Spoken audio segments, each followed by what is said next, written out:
only complaints from my mother and not from my father. Whatever he was doing extra was something to be applauded for. And I also very honestly tried to make the conversation of pads, vagina, and periods very normal. The trolls that you call, they have an issue with me having a 13-year-old say the word vagina or showing period. Bombay is a beautiful place. It's a beautiful place, but it can really get to you if you don't have your sense of mission. 98 to 99% of my friends' mothers were homemakers. Then I thought, okay, this is the normal and my setup is the most abnormal one. And so immediately there was a little grudge. Now my juvenile brain did not understand that. And your idea of self-worth should not come from that marriage. It should be irrespective. Hi Tahira, welcome to the Quint. Hello, thank you, Swati. Are you happy with the love and the response the film is getting? I am. I'm so overwhelmed with the story I wrote 7 years back. Yeah.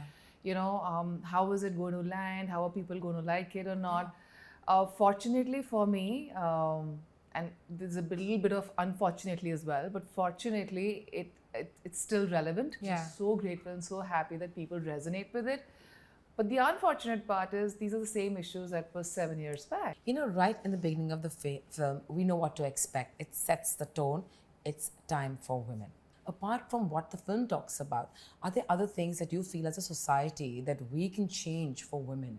There's so much that we can do, so much we can do. And but you know, my sort of way of addressing is through my films, is through my stories. Yeah. Like I was just telling somebody else, throughout my life, मैंने बहुत lectures सुने हैं. Then when I came to Bombay, I became a professor and I was giving lectures myself. So I'm done with giving lectures and taking lectures. So I just don't want to make anything from that space. I want to make something and say a lot from a space of a sense of humor. Yeah. Maybe in this film, it was slice of life. There is a lot that I had tried to say even through the characters in my film. The beautiful part and one of the best feedbacks that I got was that everybody was rooting for a different character. A simple nuance that I sort of added, and maybe we can discuss about that is, you know, there's a little small girl, 13-year-old, and she has a lot of issues. Yeah. She has her hair issues, she has period issues, she's Yeah. not developed as much as the other girls, so she's really obsessed about that. But if we see in her setup, the mother is working and the father is working as well, but all her expectations are just from the mother. It's very honestly, it was my journey. So I have always been a feminist is what I've thought. But when I was a kid, I don't think the society or my feminist brain had developed in such an extent that I was not questioning my own self, you know, because I was only begrudging and I had only complaints from my mother and not from my father. Whatever he was doing extra was something to be applauded for. Like, Absolutely. you know, to really thank, wow, Papa is cutting vegetables, he is getting things, but mother, it's a taken and she has to do much, much more. And so my developed little brain, when I grew up and I reflected, I was like, what the hell was I doing? You know, why was I only expecting from my mother? I see both the partners working, but when they head back home, it's the woman who will say, what do you want to have for dinner? Or would you like to have a cup of tea?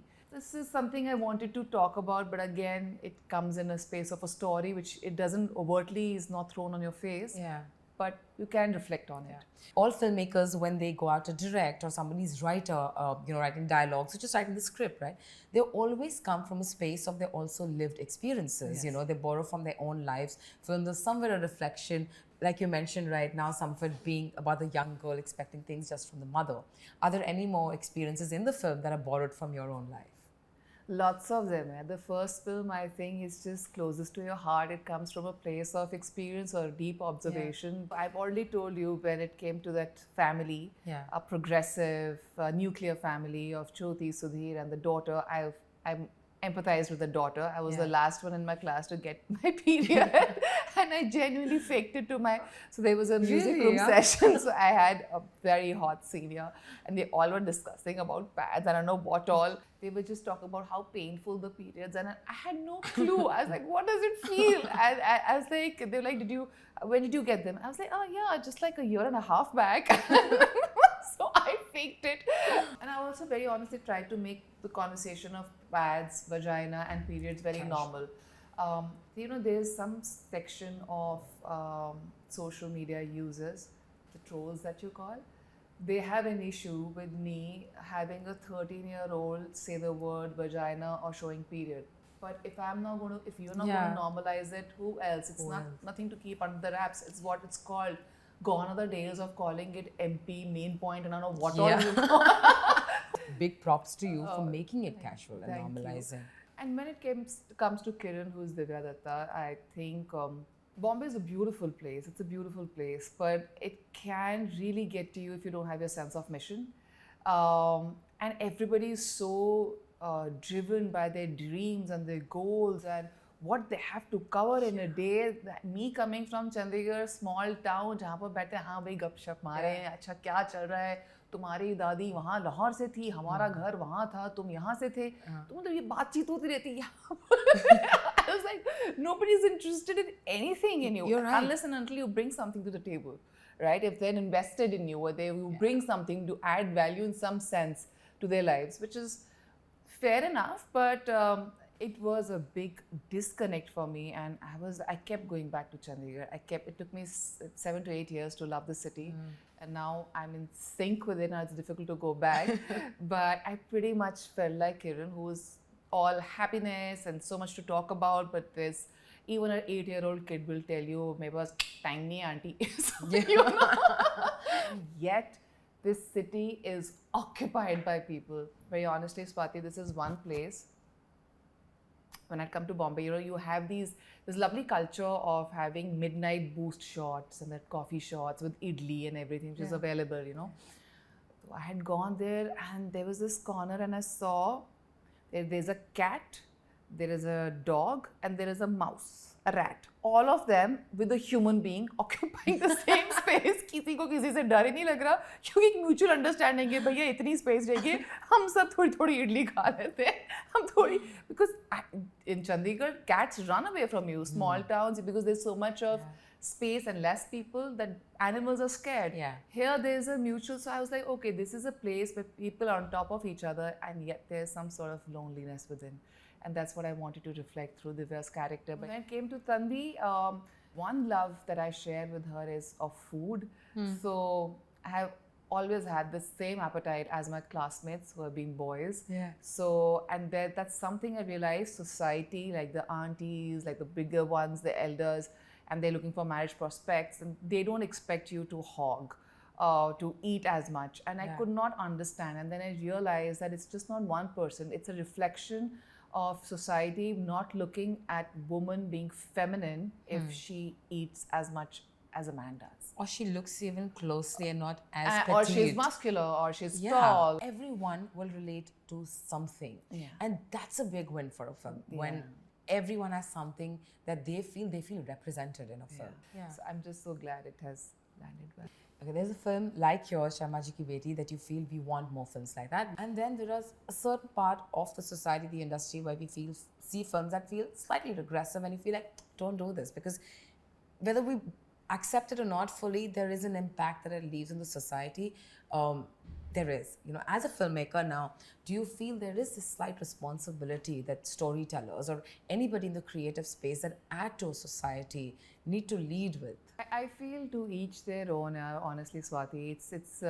It's a country, it's a place where there's democracy, there should be freedom of speech, expression. However, I can talk about myself and the kind of work that I intend to do. I would want to make a film that lands really well with people, that entertains them. But at the same time, will it be at the cost of pushing the movement back, which so many people before us have really, the reason that we are sitting and talking and wearing what we are wearing and we are talking is because somebody's pushed open those doors for us.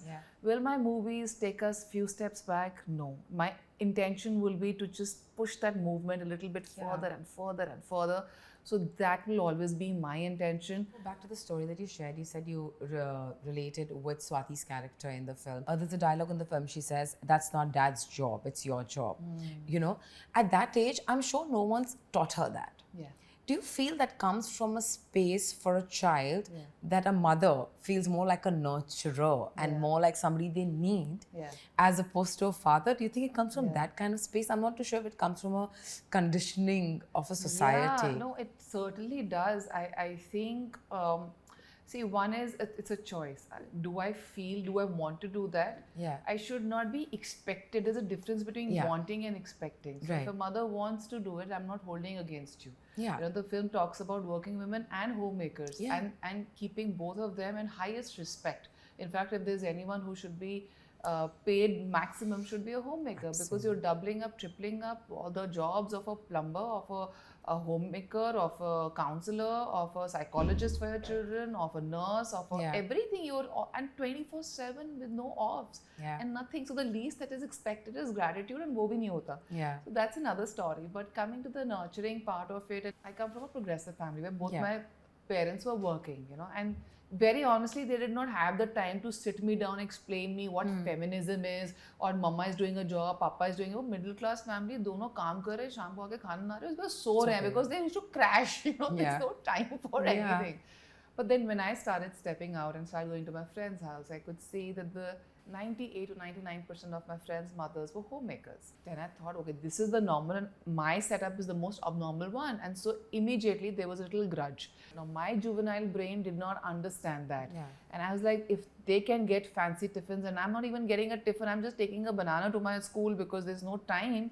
I'm like, my uniform was not the freshest of the uniforms like there. But it really doesn't come from an immediate environment. It really comes from when you step out in the world and the definition of being normal is set by most of the households. And you feel that you're an anomaly and that's not cool, which is what is happening to you. So you want your mom to quit her job and father do his bit, be the macho man and do all of that, and you must look after the house and everything. Right. You know, I want to talk about Divya's character just a little bit. I feel that's a character that kind of reminds us that women, you're more than the men you're married to. You know how she starts off with looking for this connection, feeling lonely, but finds a way. And even when what happens with the couple, you don't see her begrudging, you don't see her feeling sad. Do you think it's really important that everyone around us understand that marriage is not the end goal? Women are more than the men they are married to. Yes. So there were a couple of drafts that I wrote for this track. You know, immediate reaction is devastation and, you know, damn, and then you work from a place of vengeance and, you know, I'm going to show it a point to prove. But what if there is life and a beautiful life beyond that? You should have self-worth irrespective. Empowering yourself to such an extent that it doesn't matter where you seek for the happiness of your perpetrator as well. You do not feel like a victim. You don't, you know, sort of demonize the husband. You know, I mean to say it's his choice. You can't bind people into marriage. You can't chain each other. And your idea of self-worth should not come from that marriage. It should be irrespective. And that was the transition that tried to show in Kiran's track. And it was dealt from a perspective of empathy, not just for her, but for the man as well. I love that track. You and Ayushmann really look like a really solid couple. You know, how important do you think does a role of a partner is in a woman's life to kind of really give her that ease to pave her own path? I think it's very important for both the partners to be there for each other. I think the life is not just made easier for the woman, but for the man as well. If you have a supportive partner, or wife, or girlfriend, or whosoever.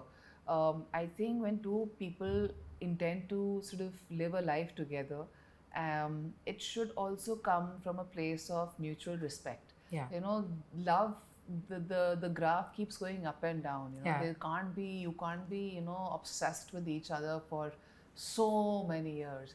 But if there is mutual respect and cheerleading for each other's goals, our goals are our individual goals, which we will do no matter what. You know, even there's some things that he might not like what I write, and there's something that he does and he might not like, but we have given that space to each other that we are adults. But there is mutual respect. I think when the respect goes out of the window is when it becomes a little tough. When there's respect and you allow each other to bloom and cherish in the other person, you know, growing in life. I think that is what companionship is. And I think it really, really comes out beautifully for the two of you. Thank you so much for talking to me and this film, and good luck. May you make many, many more such films. Thank you. Such a pleasure.